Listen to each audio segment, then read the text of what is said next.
Welcome to British Business, The Bottom Line. Every week, me and Matt sit down to talk about the real stuff, the news affecting your business, the lessons we've learned the hard way, and the things nobody tells you when you're running your own show. Whether you're just starting out or you've been at it for years, this one's for you. I'm Charlie Smith. And I'm Matt Holland. Let's get into it. Matthew, attempt number how many is this to kick off an episode? I don't know what's going on with my very expensive laptop, bless it. It's having, but I've had a word with it. I've told it that if it doesn't sort itself out, there's going to be major consequences for it. So it's, for lack of a better word, I think it's been threatened. So we'll see if it behaves. We shall see. How are you, Charlie? I'm me. I'm okay. I'm all right. Yeah. Had some feedback. If you say that word, if you say the word, I'm going to be so fucking annoyed. Oh dear. So guys, listen, Charlie's getting a bit... Should we talk about it, or do you not? Yeah, we can talk about it, mate. Yeah. What's going on? Go on, you don't know. You've had your feedback. Tell me your feedback. People keep on saying... So I've sent a few messages to a few different people kind of saying, hey, Charlie and I've got this podcast. I know you listen to it. Could you give us some feedback? We want to try and make it better. And then people come back with normally a few different things, but the consistent thing is people say that Charlie's really entertaining. Entertaining. And Charlie... I think Charlie is entertaining, but it's not his only characteristic. So, guys, I think we need to give Charlie a little bit of recognition here. I'm fed up of being entertaining, if I'm honest. I'm fed up of it. I'm absolutely sick of it. So I'm gonna go being like just boring bastard Charlie. Yeah, just be Mr. Monotone. A bit monotone, bit boring, bit cold. Oh yeah, bit vanilla. Yeah. So I'm gonna try and lead this podcast like that this week. Okay. Title for this week's episode is... Well, I was going to say you just need to listen to the other 82 episodes, and that'll give you some inspiration on how to be monotone. Yeah. I've listened to them. So yeah, interesting one this week because I'm leading the charge. I've been tasked with producing the notes. I've been tasked with producing the topic, and I'm going to see how this goes. But should we just touch on a few things that's just happened in a couple of the failed recordings, because it's put me a little bit all over the place, if I'm honest. Why? What do you mean? What's happened in the other recordings? So in the other recordings, so first of all, it starts by a message. We're messaging last night. I haven't told you what the plan is for today, but you've said to me, I've got some really big news for you today. I've got a secret to tell you. Or no, a surprise to tell you, sorry. Clarification needed there. So you said, I've got a surprise to tell you. It all will be revealed tomorrow. So I was like, okay, brilliant, exciting. So I've then in the little pre-chat decided to say, I'm going to ask you about your surprise. And you've put your hands on your head, you've done some heavy breathing, and you just said, just need a minute. And you've paused for effect. And then you've had a little wander around, and then you've come back and said, right, I'm ready. And I'm like, whoa. So anyway, we kicked off attempt number 4 at restarting this podcast. And I decided I need to close the doors. And you've told me that you've told the listeners the surprise, which you haven't now because the failed recording is now gone. So what's going on?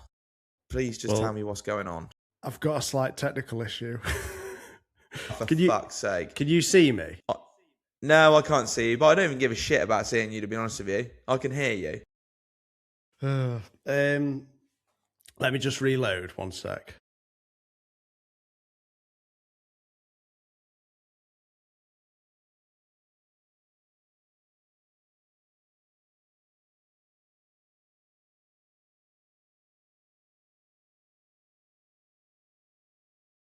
To answer your question, it's a big moment for the podcast. We have our first podcast sponsor. You're joking me. No, I'm serious. No way. What? Yeah. Yeah, so someone has approached us, and they want to sponsor one of the segments. Win of the week. No way. Yeah. What on earth? Is it a like a humongous multinational FTSE 100, 250, S&P 500 powerhouse giant? None of that, but they've made an offer which was That's fantastic. an offer that we can't refuse. So they offer us £1. No, they've approached us. There's been some negotiations, some back and forth, and you've done all this. You've done all this in secret, in surprisal mode. Just me, I'm a hustler, mate. I deliver on my area. I'm the commercials. You're the entertainer. I'm the entertainer.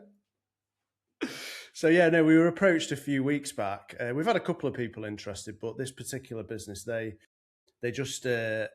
been just very persistent, and they're very persistent with their business as well. So they're going to sponsor Win of the Week moving forward. Well, I never. So it's going to be pretty cool. So obviously, remember what we agreed. So 95% me, 5% you. That's right, isn't it? Yeah, that was probably, I think, the agreement. Yeah. We wrote it on the back of a fag packet, I think, didn't we? I think it was a verbal agreement, which is a verbal contract. Just to clarify. Yeah.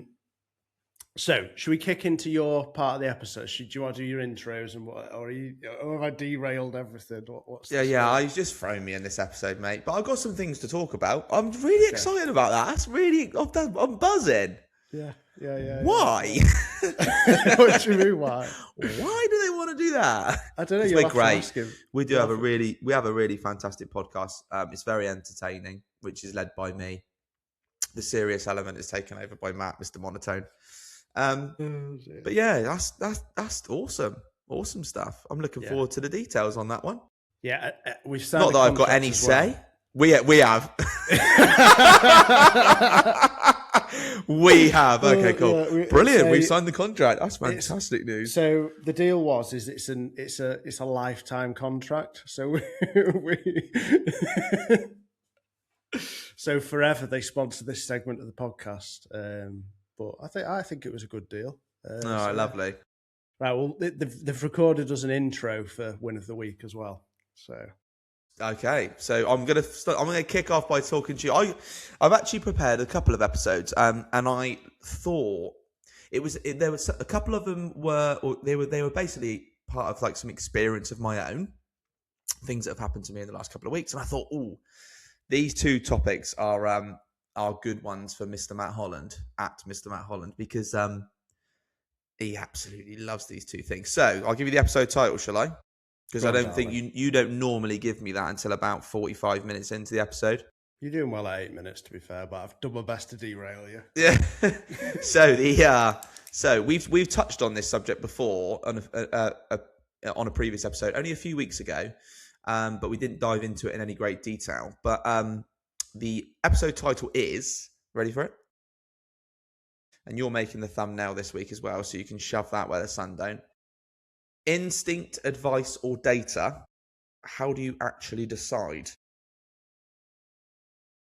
And I'm gonna give you a little bit of a backdrop, because this little part of it actually came from Danny. Really? Yeah, you're Danny. This part just here. So I was having a little chin wag to Danny. I said I got a couple of episodes idea. He's thrown it all on me this week because he's sunning himself, and I gave him the two titles, and he said, that's really good. And what about this? And the reason I'll read you the spiel. You ready? So 3 weeks ago, in a World Cup semi-final in Atlanta, England versus Argentina, Thomas Tuchel picks Morgan Rogers on the right of midfield, which is not his favoured position. A lad who started one game in the tournament, wasn't used at all in the last 32, and got a single minute against Mexico.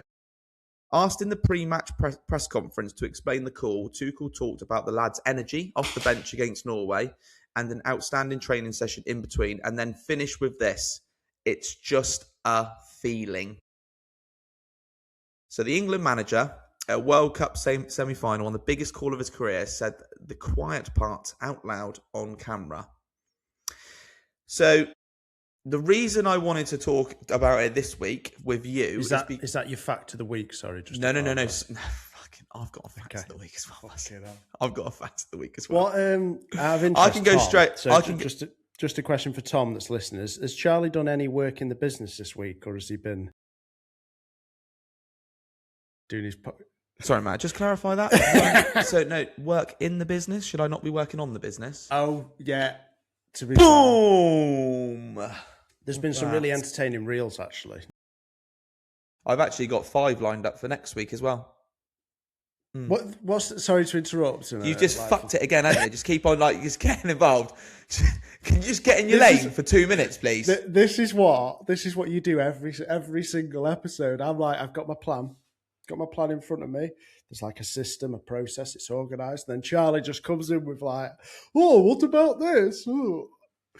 So, no. Go on then, you can try and throw me off if you want. Yeah, no. But on a serious note, I was just going to ask, you'd started a new practice or plan on the reel content. You'd got your team involved a little bit more. You said you'd running like a competition for them to shoot their own reels. Is that right? Yeah, that was going to be my win of the week. So thank you very much for that. Should we do win of the week, Matt? Talk to me about your win of the week. Well, or do we need to? Or are we? Is the contract in place now? Do we need the? We need to run the intro to it. Okay, cool. Well, would you like to do that now? Yeah, go for it. Okay. Brought proudly by Lockwood Clothing is the win of the week. God bless. God save the king.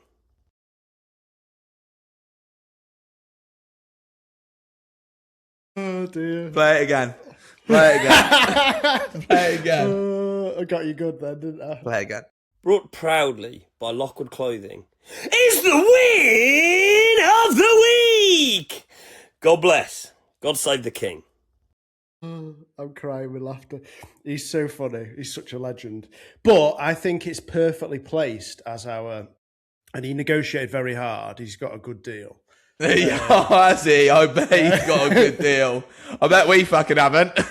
I had to unfortunately sign a non-disclosure agreement, and I had to sign a thing where I can't tell you anything about the deal, Charlie, but it's a very good deal. British brand, British manufactured, British Absolutely. podcast. Makes sense, doesn't it? It's like the stars have aligned. So They come together like that. So Lockwood Clothing, Great British Premium Smocks, are sponsoring Win of the Week for time immemorial. So, Charlie, should we just play it once more? There was a bit of a scramble last night, by the way. I messaged Sam because I was like, I fucking need someone that can edit some of it. So I messaged Sam and I was like, I need you to help with something, but Charlie cannot know anything about it. Is there any chance you can help me out? And I got a picture back of him, of a camera with like a wedding. And he was obviously recording like a wedding. So I was like, all right, he's not going to fucking help me. So then, then Mr. Lockwood reached out to someone he knows as well. They didn't. So the plan was to put some backing music on it as well. So it's going to get better. There's going to be some. Oh, I like that. It's going to be a developing thought, feature. I couldn't wait till next week. I had to tell you, especially because of how I kind of teed it up last night. And yeah, you teed it up all right. I think it's great. Did you like that emotional acting that I pulled on you as well? Yeah, I thought you were going to tell me something ridiculous, like you were giving it all up or something. Brought proudly by Lockwood Clothing is the win of the week. God bless. God save the king. Right, so go on, Charlie. Hit us with your win of the week. Sorry, my win of the week this week. So I implemented a little bonus scheme this week. So for a bit of backstory, content has always been kind of like our thing, but we're in a little bit of a rut with it the last couple of months because mainly I'm the single point of failure on it. Why is that? Because it's always just been me. I've been the key driver there. Is it the case that you're doing other things that you shouldn't? Not necessarily. I think I'm still doing things I should be doing. I think that there's a culmination of different things. I don't know, lack of feeling, lack of creativity, maybe. I've said in a few videos, like it's been stupid hot at the office, up in the eaves of a metal container. It doesn't make you feel like you want to go and express yourself too much. It makes you feel like you want to survive it. Yeah, so it's just been a culmination of a few feelings, really. But we need to get back on it. I think it's the main difference between how we were behaving this last year versus this year. Do you know what I did? Just to interrupt you, sorry. I watched a reel last night that's pinned on your Instagram. That you went to one of your customers and delivered them their workwear gear, and you recorded this like hilarious meme video where you went behind the counter. It's the pizza dough guys. Yeah. No pizza. Absolute legendary, like content. Like, I know you are good. I know we've done some great stuff in the past, and we need to get back to that. But because it's kind of just been me driving. If I miss a few days, all of a sudden you're panicking. You're trying to scrap around. You're trying to scramble. You need to produce something and post something, and then ultimately what you're producing is kind of like not really the right things. So it's almost like a little bit of a rush. You treat it a little bit like a hot potato. So I thought we need more. So I decided I was going to bonus my team to produce content for us. So instead of just having me, I decided that I was going to pay them all to capture behind the scenes of them doing the job that they would want to be doing. So it means that I don't have to take time out of whatever I'm doing to go down, spend time filming, and then do the editing, then do the posting, etc., etc. Now I can just focus on receiving all the video, chopping it all up, posting it out there to the fans, shall we say. So it kind of takes care of that behind the scenes, celebrate customers, all those things that we were good at in our early days. It means we can go back to doing a lot more of that, and not just the same as what we were doing before, but a lot more than that. And then that frees me up the time to then think about what else we can add to the content production and the machine that we're trying to generate. And I can go and do something that is maybe a little bit more meaningful, a little bit more thoughtful, and I can really get involved in. So that has been my win of the week. Now, it wasn't my idea. It come off the back of an Alex Hormozy video I was watching over the weekend. So in that one, I mean, I don't know if anyone follows some of the series that he does, but he flies people to wherever. There's 100 odd business owners in the room, all doing £1 million plus, varying up to $100 million a year, blah, blah, blah. They pitch him a problem and he answers it there and there on the spot. So one of this guys saying, he started off by saying sorry that for not listening to him before. And then he started talking about the content and the media he was trying to produce. And he said, why don't you, and the guy was running like a house refurbishment business, I think, something like that. And he said, why don't you rebate the contractors for producing you a before, a middle, and an end? He said, and why don't you get them just to produce the content for you? You offer them a rebate as a result of it. You produce content, you turn yourself into a media machine, and then you move on to the next job. And I was like, fucking hell, why have I not thought of that before? But loads of people that got phones, like filming stuff. So, yeah. And you could very easily just have like a Dropbox or something that they all just drop the videos into, or the stills, and then you can get an editor doing it, and then there can be a daily vlog that goes out of the back of it on YouTube. You, I think that's a phenomenal idea. Yeah, so do I. I was debating whether or not I let that one slide, actually, because we're still very early days. I'm talking days.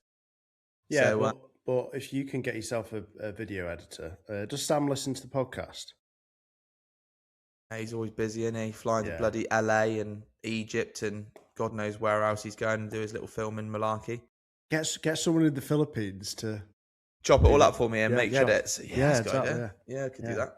I mean, it doesn't take that sort of thing. Doesn't take very long though to do. That's kind of the. Is it effective use of your time though when you can pay someone $7 or $8 an hour in the Philippines? No, possibly not. And possibly not better than you. Possibly not. Could be great. Little YouTube vlog every single day, 5 days a week, Monday to Friday. Bosh. 3 minute. Write it down. Pictures, videos. Star of the show will be Mr. Mullet Man. What's his name? Kieran. Kieran could be good at that shit, you know. Like maybe that's where his talent lies. Maybe we've had that conversation this week. That's for sure. Yeah, he's got a good sense of humour. There's more about him than you and Tom, anyway. But we'll move on. Absolutely. Your win of the week, please, Matt. My win of the week. I think it's getting you with that bit of banter. I think that was elite level. That was elite level banter. Brought proudly by Lockwood Clothing, is the win of the week! God bless. God save the king. I think what links into that is like, I don't know. For me, what I'm realizing the last 2.5 weeks while I've been out here is I have been disturbingly unbalanced for a very, very long time, like 12 years of my life, where I have like worked an ungodly amount of hours and time. But that's who I am. So I've started writing in my journal a bit more while I've been away, and I've not been doing that consistently for a little while prior to coming away. I've been doing my stretching, I've been doing my strength training, I've been getting more steps in. Now my brain hasn't really switched off from work. Like I've still been thinking about lots of things, little problems that need solving, ideas, stuff like that. But I think the quality of the work has actually improved because I've been doing less, if that makes sense, which is bizarre because, well, it's not bizarre, it's logical actually. And people tell you it all the time. But I think as someone with like real kind of like entrepreneurial drive and addiction, if you like, I'm an addictive personality and I'm addicted to business. I'm addicted to entrepreneurship. I think I'm an addict. I think I definitely need to try and create some really good habits about balance as when I go back. The byproduct of that crazy entrepreneurial drive is obviously the growth and the size of the business. And I've run it with my brother and sister, and the three of us are like, we're different, but we add the right things to the recipe. So my win of the week, I think, is kind of like the realization that firstly, I do need to try and look after myself a little bit better. It's like a moment of epiphany. I think there's a turning point, a fork in the road, but also leaning into the fact that it's okay and acceptable for my brain to never switch off on these things. That's who I am. I don't need to change who I am. If my brain is thinking at midnight or 1 o'clock in the morning about something to do with work, it's okay. That's who I am. There's no point in getting het up and frustrated about it. So I suppose what I'm saying is my win of the week is the realization I just need to be myself and I need to lean into that. That's kind of where my head's at. Bit of a, yeah. I am who I am. Like balance ain't going to happen to a certain, like it's contradictory is what I'm saying. But I think if I can do the health things and I can do that, I can be who I am, which is obsessive over in pursuit of perfection. I don't know. Interesting. Certainly not bad traits, are they? I think they're toxic. It can be. Again, if they're not, I guess if they're not controlled, I suppose. Yeah. We talked about that, didn't we? Last couple of weeks, we've said that they're kind of okay if you can. I think control's a funny old word, but I think it's a win, that realization that I am who I am, and I'm not going to be able to change that. I can try and have all the balance I want, but actually, my brain's not going to switch off. I've got balance here. I'm probably 1,000 kilometers away from where the business is. I don't need to do any work. I could stop right now and do nothing, but I'm doing problem solving. I'm fixing things, working on things. So I think it's kind of like reaching that kind of. I'm realizing that the balance is doing the things that make me healthier and make me operate and perform better, but I don't need to change who I am and what I am, which is kind of my brain was thinking that I needed to evolve and adapt myself and try and switch off and be calmer and all the rest of it. And I do think, I think that'll be a byproduct, but I shouldn't try not to think about work. I don't know. So, yeah. okay. Yeah. Well, I really like that. Do you want fact of the week then? I've set the scene. I've set the tone. Just before you jump into that, we are open to sponsorships. To sponsor segments. No, I'm joking. Right, go on. Next one. Okay, British business fact of the week. So on this topic, 58% of businesses say they base at least half of their regular decisions on gut feel or experience rather than on data. But here's the bit worth an argument: the companies classed as best in class run about 40% of their decisions on gut. The bottom performing companies run 70%. Interesting. And do you think that's a good thing? Do you think that's... Well, I was going to ask you, what do you think about that? How do you run most of your decisions in your business?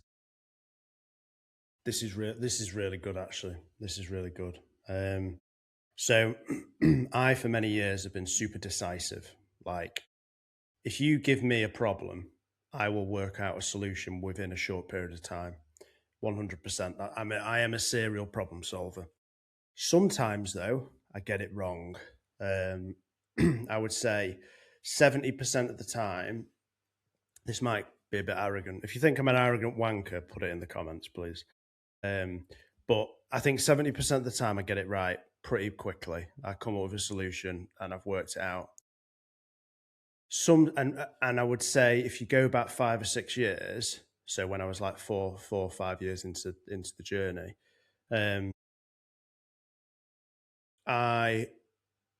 every decision I was very impulsive with reaching the resolution, and a lot of it was gut. And then I'd work out the logic behind it and create a narrative around the kind of the decision. But 30% of the time I'd get it wrong, and sometimes there were big things. And what I've realized, and Jeff Bezos has a really, really good quote around this, and I'm going to butcher it, but I'll say roughly what it is, which is he talks about only making one decision a day, one big decision a day. Now, there's been a thing happen in our business yesterday. There's a change, nothing major. Me and Sarah need to have a good chat about it. We've got a call booked in later today. I immediately had a thought and an opinion on what I think the solution to that problem could be. But rather than discuss it with Sarah there and then and me and her thrash it out, what we've decided to do is have a call like more than 24 hours later, because it just beds in. So I think, to answer your question, I think gut is super important. But I think what you do is write down what your gut is telling you and then go, right, that's what my gut's telling me. Now I'm going to look at it from a theoretical perspective, and that's leveling up, that leaning into your gut. Doesn't mean you need to be slow on your decision making. It just means you need to be a bit more methodical and a bit more cautious, especially on the big things. So I've learned to pause. I always listen to my gut. I always have a gut plan or response to a problem. That's who I am.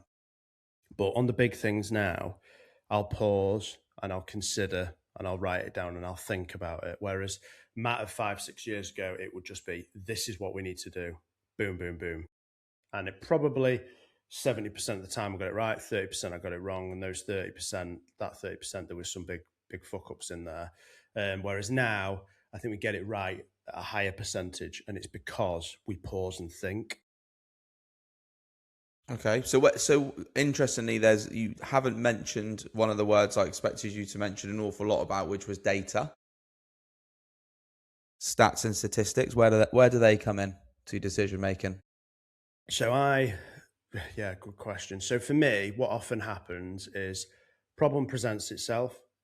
Matt of 5 or 6 years ago would have then gone, I think we should do this.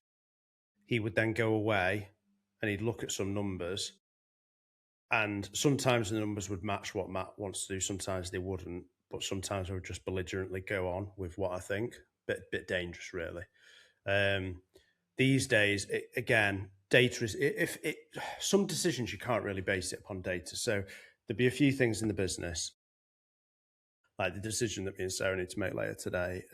We can't involve data on that, I don't think. It needs to be like a feeling of what we want to do. Data can help decisions with, we're an e-commerce business. Data is hugely important when it comes to advertising, stock, inventory, financial KPIs. financial expenditure. If the numbers don't add up, you can't do it. Like 100%, that's a part of the decision-making process. I'm talking more about problems or opportunities and that kind of entrepreneurial decision-making. That's where sometimes data doesn't really matter. Like, when you're early on, I think it's important to go with your gut a hell of a lot and take risks big time. When you build a bit of a fortress and you've got a kingdom to protect, you need to be a bit more cautious in your decision making. You're a consolidator. You're taking defensive strategies.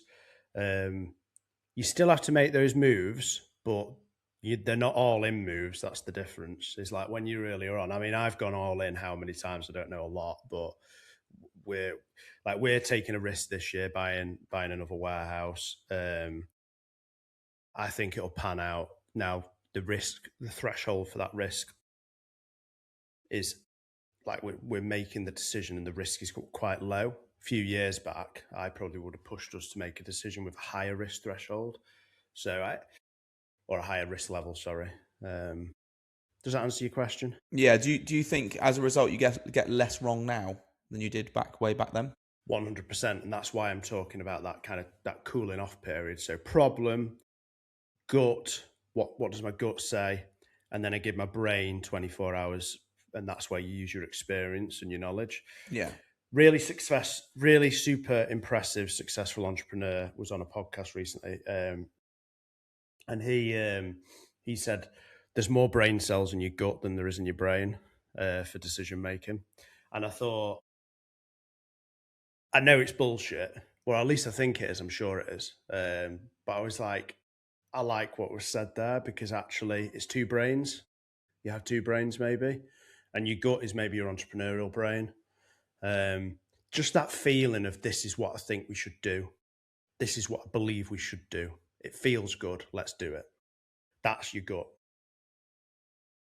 And you think that comes from experience? So is that not just like... No. Your gut is your raw entrepreneurial direction. It's like it almost gravitates you towards a decision. And you feel like it's always been there? It's always been there. You either have a gut or you don't have like that. That's how it's been there for me. It's always been there. But then my brain has got more experience and knowledge over time. And that's what I do is when I'm faced with a decision, I like to try and think about it. There's an example this week where I can't go into the details, but someone in the business messaged me with, this is the problem. What do you think we should do? And I said, I think we should do this, but let me come back to you. Just let me have an hour or two just to think about it. I have changed, and I wouldn't have done that in the past. I would have gone, this is what I think we should do. Boom. And I came back to them 2 hours later and I said, I'm going to do this. Just pausing. So you've adapted as you've gone on through your journey. Just to play devil's advocate there, do you not think that is almost those now what you'd now consider gut feelings are just pattern recognition of what you've done previously and how you've made decisions previously? Is that not taking your own data? Maybe. What I would say to that is some of the stuff that I'm encountering now I've never encountered before. Like, so people think that, oh, Matt's been in the game 12 years or Charlie's been in it 5-6 years, and like these guys are well-weathered entrepreneurs. They can make decisions. They've got the knowledge and expertise, but there'll be stuff that you're encountering now and stuff that I'm encountering that we have 0 hours of experience in. You have 10,000. I have 10,000 hours in certain things where I've got the knowledge and expertise, but that gut helps you navigate when you've got no experience, when you're navigating blind, and you just get like what the England manager kind of just, do you know what, this feels right? Let's do that. Let's pull up the bridge. Let's stay here. Let's do this, or let's go. Let's sail in that direction and let's have a go at it. Do you know what I mean? Like that. Yeah. I think your gut's super important in business. And I think if I look back, and it's a bit woo-woo, isn't it? Like realistically, but if I look back and I've had I can think of a couple of things. A hire, as an example, that we made in the last few years. They're no longer in the business. We decided to kind of push them out in the end and get rid of them. But at the time, there was just something about it. I remember having this uneasy feeling about the decision, but I thought, no, we need to do this. It's the right decision. But it just didn't feel right. We did it, and then 6 months later, I was like, this ain't fucking working. And I look back on that and I go, I should have listened to my gut, and I ignored my gut. So but then my gut has got it wrong. So it's difficult, isn't it?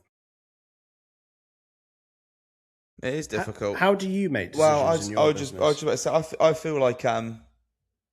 I feel like every decision you kind of make almost feels like it might be the wrong one. So I do think do you know what I mean? Especially those things you've never experienced before. I mean, I would draw on a lot. I would say that a lot of my decision making, or some of the, like my 1,000 hours of practice, come from like a service level perspective. Having worked in retail and kind of like spent an awful lot of time thinking about a customer's journey and stuff. And I feel like I can make quite a few of those decisions kind of in my sleep, but they're not really they do come from a feeling, in a sense of like, I know how someone would feel about X, Y, and Z, but they also come from a lot of experience in that field as well. So they've come from kind of living those moments over and over and over again.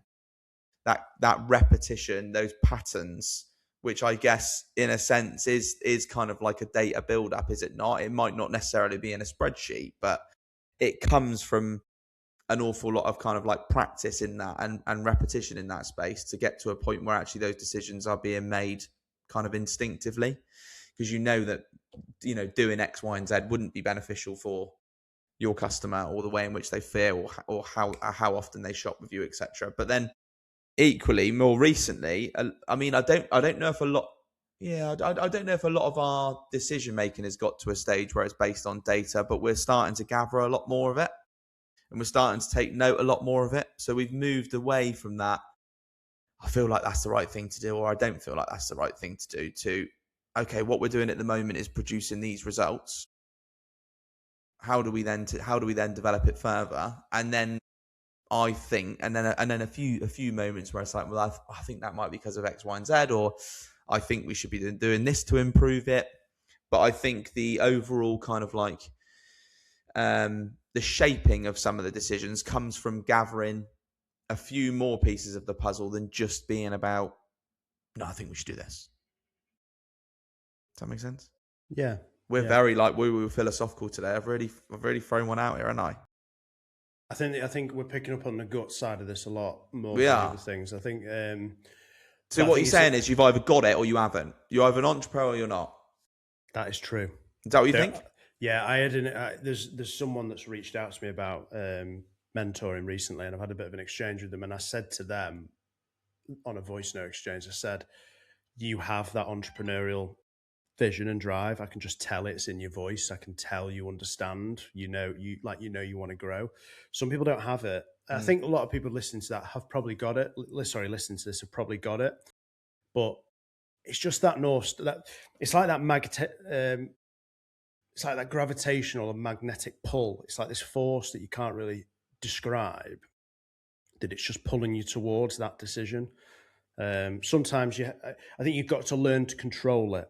So if I look at, so Jacob Lockwood, friend of the podcast, sponsor of the podcast, if you like, he represents me 10 years ago. I honestly believe that. Like, hopefully Jacob doesn't mind me saying that, but I used to be, he is the pace he's making decisions at, he's having a go, he's going for it, he's amazing.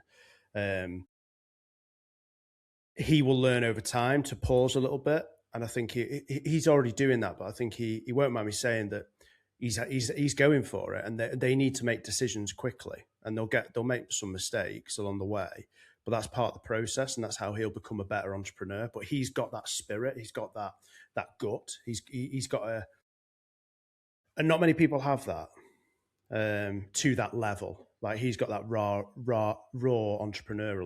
entrepreneurial instinct, if you like.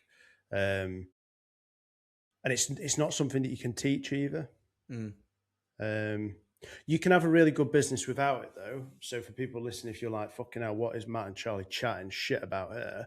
Like, you don't have to have that entrepreneurial instinct to have a good business. You can build a really good little business without that, and probably it'll be less dangerous, and you probably won't fail along the way. The entrepreneurs that succeed, for every entrepreneur that succeeds, there's probably 9 that have failed miserably, crashed and burnt out because they went with their gut and it was wrong too many times. You're gambling every time you go with your gut, in my opinion. Yeah. Interesting. Yeah. Okay. So, decision making now. Who do you go to for advice? Ooh. Who do you go to for advice? If you were facing a fork in the road and you couldn't decide, fucking hell, my gut is telling me this, my head is telling me that. They're the often scenarios, in my opinion, where you can't make a decision. If your gut is pointing in one direction, your head's telling you to point in the other direction. They're the really hard decisions. When you face that, where do you go? Your dad? I think my dad. Yeah, I think it would be my dad. I think it'd probably be you now as well. Oh. Although I think I would come probably here, give me a hug. Although I think I'd probably get no, you should just go for it. So that's probably why I'd go to somebody else for a kind of like a counter argument. Sense check, yeah. Yeah, a little sense check. I do like to speak to Tom actually in the business for business decisions because he's not quite as emotional as what I am. So he's quite a good sounding board, quite a good level head. Probably doesn't have the same level of experience, but can look at something from a methodical point of view and a realistic point of view and not get caught up in the emotions. Yeah, so for people listening, Tom is a little bit more, he's a bit calmer, a bit quieter. He's like not the opposite of you, but he's different. He's a little bit like me, Sarah and Rob have got three very different personality traits and they bring me into line. We're a great partnership. I wouldn't change it. And I think Tom's great from a balancing perspective. Yeah, definitely. And then, my dad as well. So obviously a lot of experience running a small business. So yeah, I'd probably go to them. My accountant. Yeah. My accountant Simon, he's always pretty good for a bit of advice.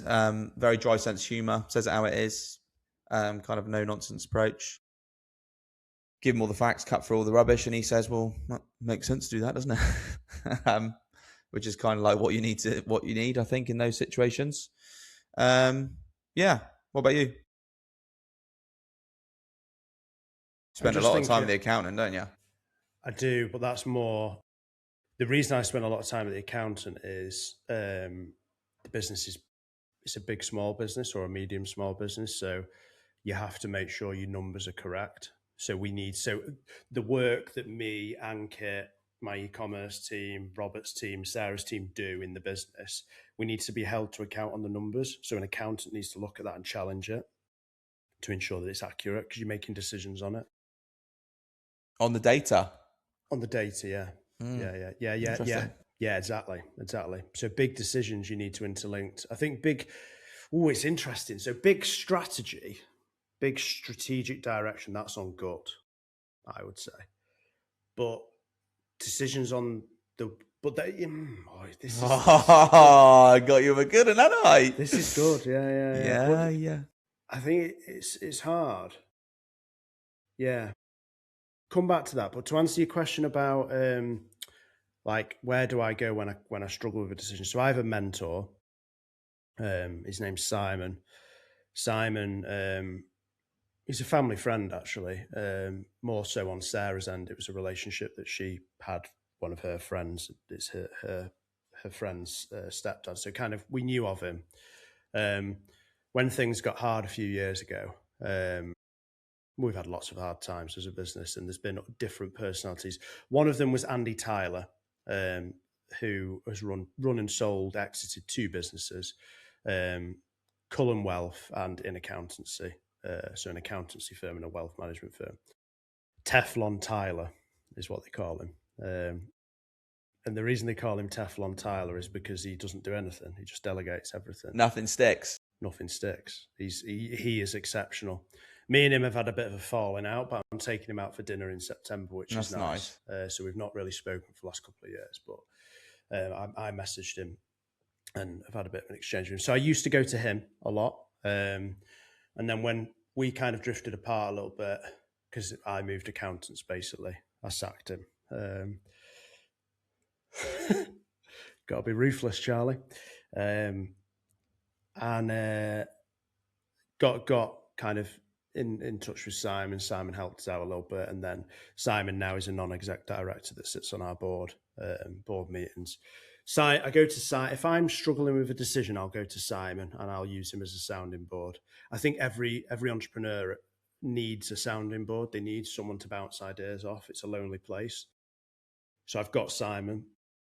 It's interesting you said your father, your dad.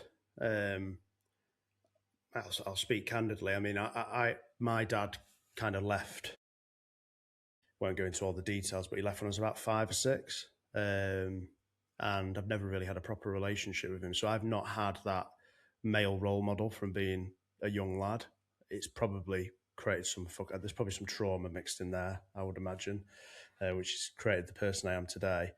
So I don't have that father relationship that I can have the back and forth. I've never had that.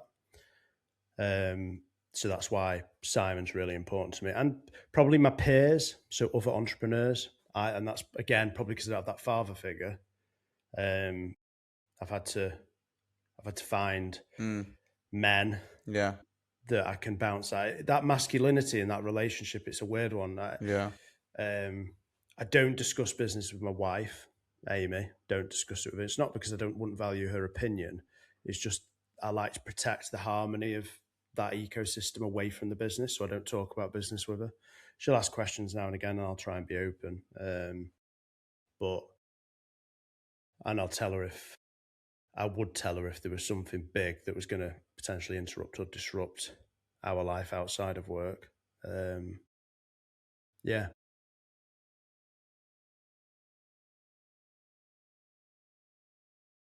Deep.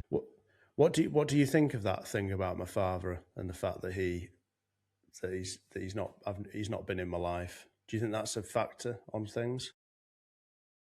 I think sometimes that some people have probably not experienced enough trauma to kind of want to drive forward far enough and hard enough. I think if you're to flip our two personalities, I've probably suffered less trauma than you have, and as a result, are probably not necessarily just because of that, but I'm not so. I've said before, kind of tunnel visioned with that kind of power through and grow it to a beast kind of thing. Although I do feel like I am that. I'm just probably not on the same sort of scale as what you are. But I think it was certainly whether you know it or not, it certainly would have had an effect on you. I mean, the reality is he's not been there, so he hasn't had a positive effect on you. The people that you've surrounded yourself with from those ages have been the ones that have shaped you, and ain't really fucking worth the time, is it? Worth the time thinking about. But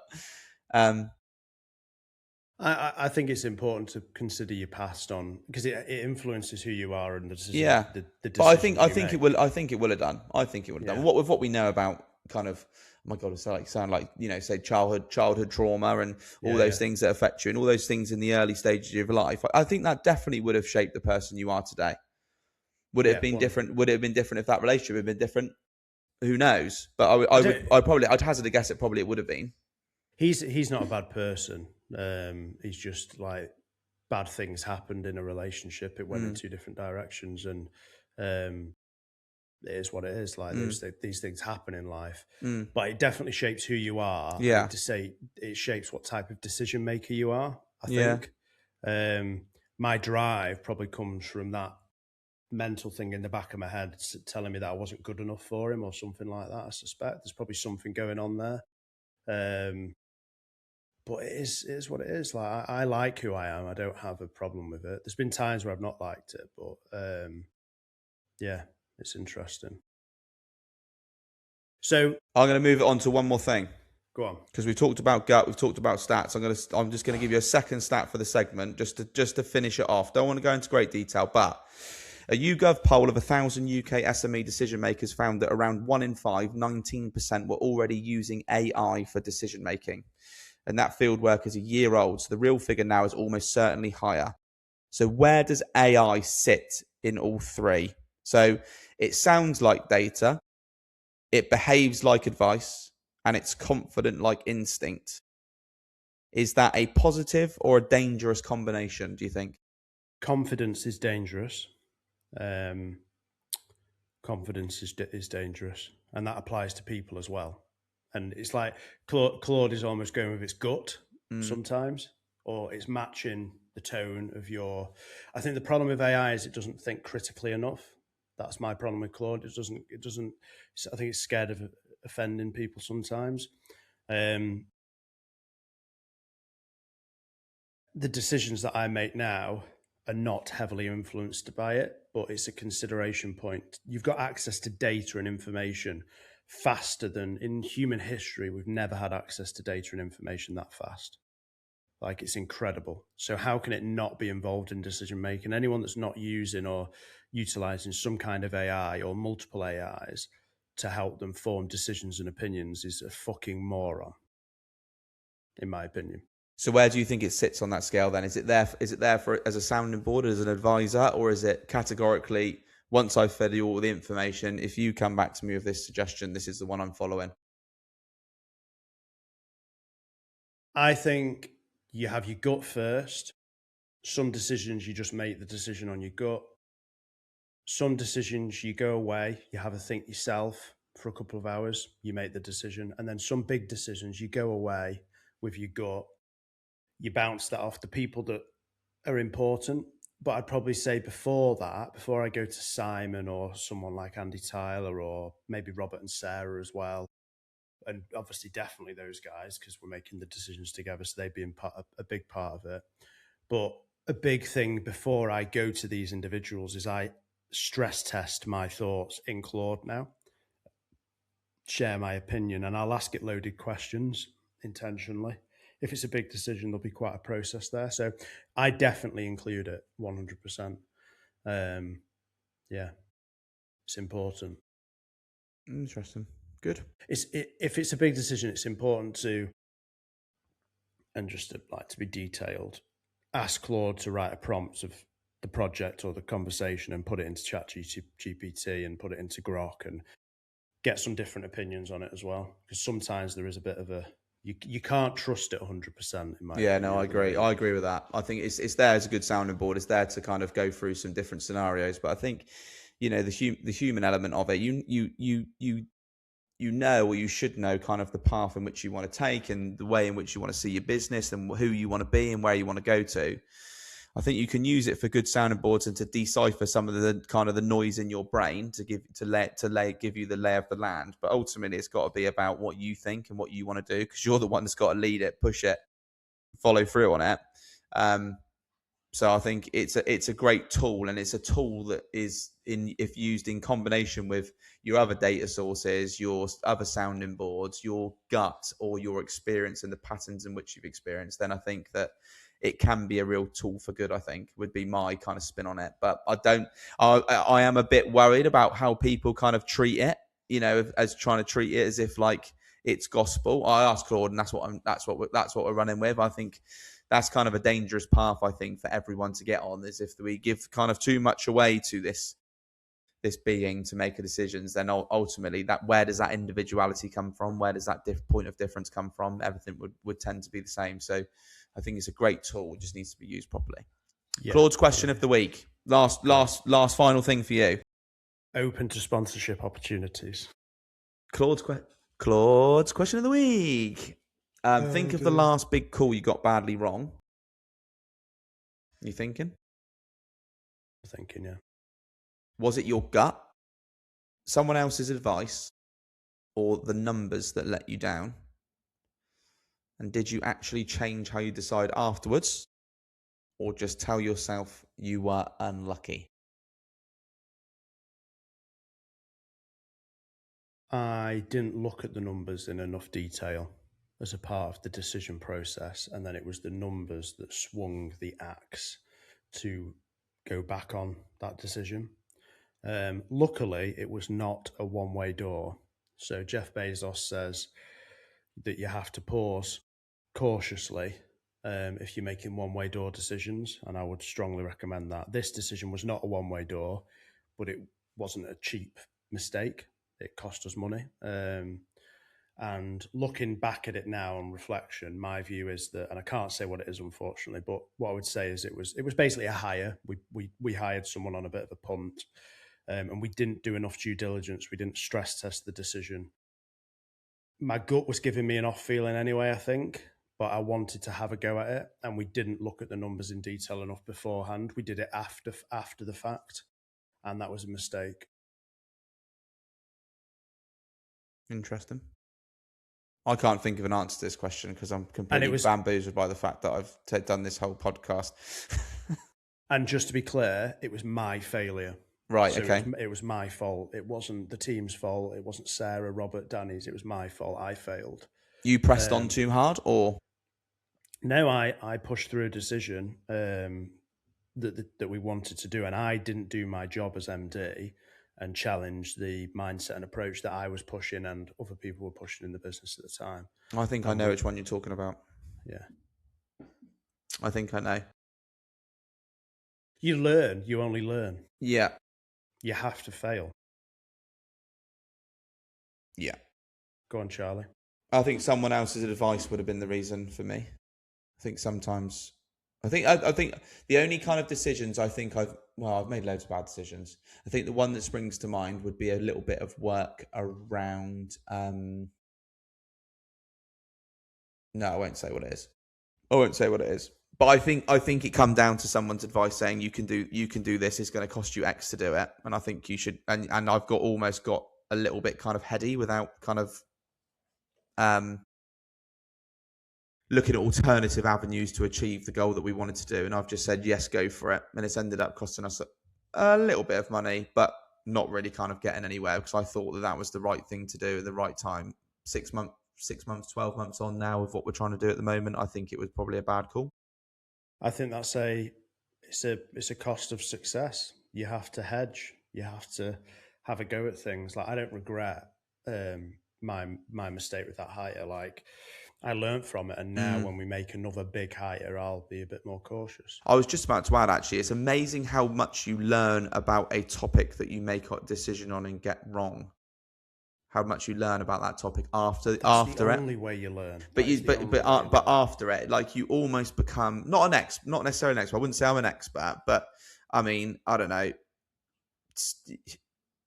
Say you have theoretically have a website designed, and you go for the website design, you run with the website, and then you realize all these things afterwards that you didn't quite think about with said website design because you made that quick decision at the start and thought we need to have one of these, we need to do that, this is the way we want it. And then all these kind of things unravel afterwards and you think, I need to learn a bit more about that, I need to find out a bit more. And as a result of that learning experience, you end up becoming a little bit more aware of kind of other possibilities and what else out there. And you probably wouldn't have made the same decision second time round.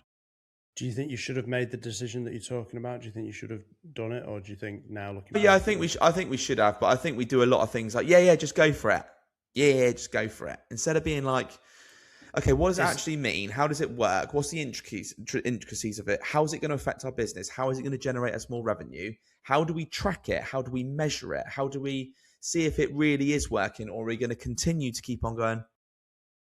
Yeah, I think it's working. Which is where a lot of our decision making over the previous 2 years, I think, has come from. 2-3 years has come from is real gut feel, finger in the air. I think we should do this, but I think the correct answer to all of these kind of decision making questions is a more rounded approach where we gather information and we do some learning and we come to a conclusion that right, this is what we're going to go for. We're going to make that decision. We're going to take action and we're going to frigging run with it, and then we're going to review and improve on it. Yeah. That was good. Big episode, that, mate. Yeah, well done.